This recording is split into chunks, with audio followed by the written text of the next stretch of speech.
On film opposite Angelina Jolie, she currently stars in Sunday in the Park with George at the Kennedy Center, here to perform Night Ride Home from her soon-to-be-released CD. Please welcome Melissa Errico.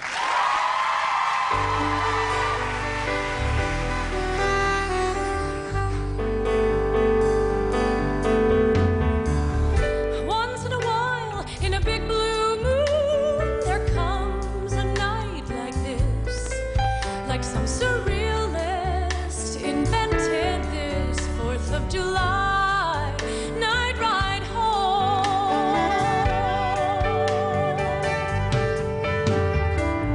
Hula girls and caterpillar tractors in the sand, the ukulele man, the fireworks this 4th of July night ride home. I love the man beside me. We love the open road. No phones till Friday. Far from the overkill, far from the overload.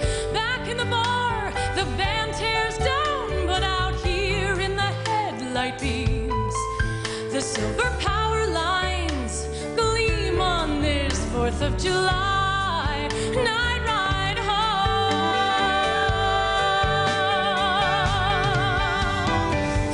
Around the curve and a big dark horse, red tail lights on his hide, is keeping right alongside, red for stride, 4th of July night ride home. I love the man beside me. We love the open road.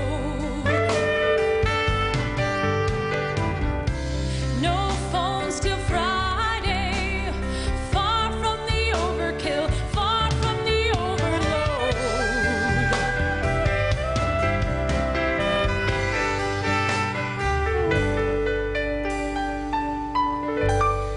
Once in a while, in a big blue moon, there comes a night like this, like some surrealist invented this 4th of July night ride home.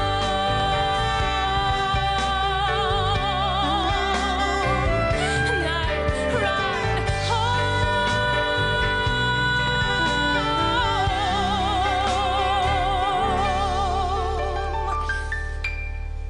Night ride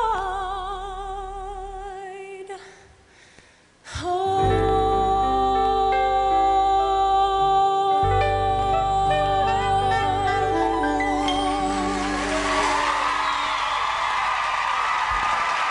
Beautiful. I love that song. Did you do all Joni Mitchell covers or no? Not all. Not all. Back with Melissa Errico. We're going to chat right after this.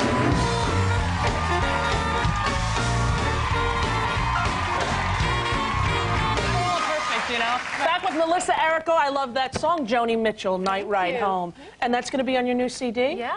That's exciting. Is it your first CD alone? It is. It is. Mm-hmm. Now, what kind of musical choices did you make? What songs appealed? Rickie Lee Jones, Randy Newman. It's a little bit of hippie stuff, you know, Right. very soft. Right. Just trying to find a way to use my softer voice and have it be a little sexy and a little bluesy.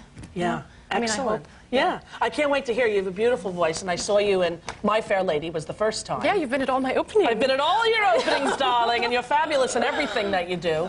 And tell everybody the story that you told me about when you were warming up with the mics. Oh my God! Well, that was the previews of High Society Right. on Broadway, and I was on the stage, and the idea is that I come across incredibly poised, and I was on a pedestal, and I was wearing a wedding gown, and all these women are at my feet doing a final fitting, so everything's supposed to be just very, you know, la la la, and I'm singing, I am loved, like very proper, you know.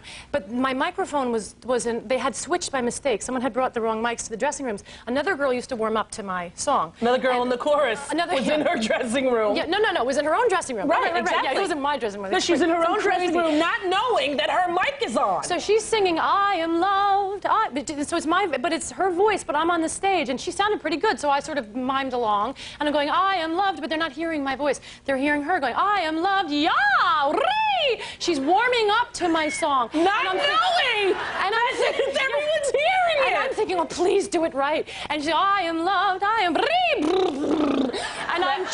And I'm on stage with this voice, and the audience is looking, how does she do that? Yeah, exactly. It's so... That happened to me once in Greece when I had a horrible, like, I was really unprofessional. And I sang really badly, my ballad. And I walked off stage like the third week. Remember this, John? And I didn't know the mic was still on. There. And I say to all the girls in the chorus, well, that sucked. And everyone heard it in the audience. And all of a sudden they start laughing. I'm like, why are they laughing? They heard me. I actually remember, now you're making me think, I'll just say it quickly, I remember I was in Les Mis, and little Gavroche had to come out, and he had to say war. So it was very important, but he forgot to come on the stage, and he's literally 9 flights up. I'm in Chicago, and this little empty chair, the spotlight hits it, and all the men are there, and this little chair is just spotlit, and there's no one there, and you hear, oh! Because he was running down. He was running down. And Oh, my God. So some other actor just had a revelation and went, war! Oh, yeah, somebody had to say it, right. But that's the thrill of theater, and, you know, I know that you know it well, but now you're doing, the movie that you're doing is out now, and tell everybody the name of that. It's called Life or Something Like It. With Angelina Jolie, Yeah. and it's getting very good notices. You must be very happy. Oh, thank you. Yeah, she's a lovely woman, isn't she? Oh, beautiful. I really enjoy her. Oh, God, she's so sweet. Yeah, And very playful, you know, which you wouldn't Kid-like. expect. Yeah, Yes, yeah, I think you're right, definitely. Yeah, like, unlike me, I'm like, ee. Do you like movies better than theater, or is it hard to compare? I like theater. You do? Yeah. Yeah, it's where you grew up where? I grew up on Long On Island. Long Island, like you. me, Yeah, exactly. we did okay. And we met actually at a breast cancer benefit the first time. We That's did. right, because very serious incidence of breast cancer on Long Island, very high. Yes. Pretty much the highest in the country except for Marin County, California, which is an odd thing. But so if you live on Long Island, definitely make sure you get your mammograms and your checkups. How'd you get the role in My Fair Lady? Oh, gosh, there's another nightmare story. I actually auditioned for My Fair Lady, and I got through the first sentence. I didn't know what a Cockney was, which would be a drawback to get the part. And so I went in for the normal audition. I was like, just you, right? And they said, thank you. So I didn't get the part. But then I was in the middle of opening Anna Karenina on Broadway. And it opened, and I got very good notices. And the producers of My Fair Lady came to see me in Anna Karenina. And Would that be Fran and Barry Weissler? It would. All right, then. And they came. You don't know them. That's a good impression. No. Go ahead. They came to see. They came to Anna Karenina, and the night that they came, the housekeeper had this huge Russian 19th century ball gown, and I was supposed to be getting dressed, getting ready to get proposed to, and I was supposed to dive into this dress and emerge and put it on and be, you know. I dove into the dress, and the hook of the big petticoat, I mean huge, it hooked on my wig, and I'm underneath this thing like a mountain, right? I'm not, you know, I was tall, I was underneath, and it hooked. I finished the whole song under the skirt. Oh no, you did! I'm like, yeah. And the producers of My Fair Lady, this biggest show, you know, they were watching, and I finished the whole thing laughing, singing, under a dress, and I just walked off. You see 2 feet and this big skirt, and they were like, who is that girl? Who's that girl? We gotta hire her. Whacked enough to do that. That is how they cast. They find the quirky people at auditions. Yeah. That's what they say. Yeah, someone nuts enough to finish it, you know. They actually produced Grease, and when I auditioned for them, they were sitting in the back of the theater with Tommy Tune, and I had done a few movies, but they had no idea who I was, you know, because theater world is a little bit insulated. So I went in there, and I said, I sang my song, and there's no response. And I go, listen, I know I can't sing, but I really want to do it, and I got a lot of chutzpah, and I'll give it 100%, and I think I'll sell some tickets. Aww. And I hear Fran Weissler. Ha-ya-ha.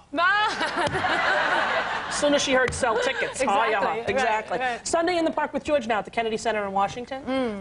That must be a dream role for you. Oh, great love story. Yeah. Beautiful. Yeah, and to sing Sondheim's music. Oh, my God. There's rumors it's coming in. Is it coming in? Oh, please. Who No? knows? That's the rumors don't always. Curse, but don't curse. Yeah, don't. Everybody spit, turn around, Yeah, all these exactly. things. Well, I love to see you perform. I can't wait to get your record. What month does it come out? It's going to come out the end of the summer. The end of the summer, Yeah, which so will be off, because now it's May 24th, and we're just about done. Well, I'll find you. You'll find me. You'll get me a copy? I'll find you. All right, then. Melissa Errico, get her CD when it comes out. We'll be right back with Fear Factor.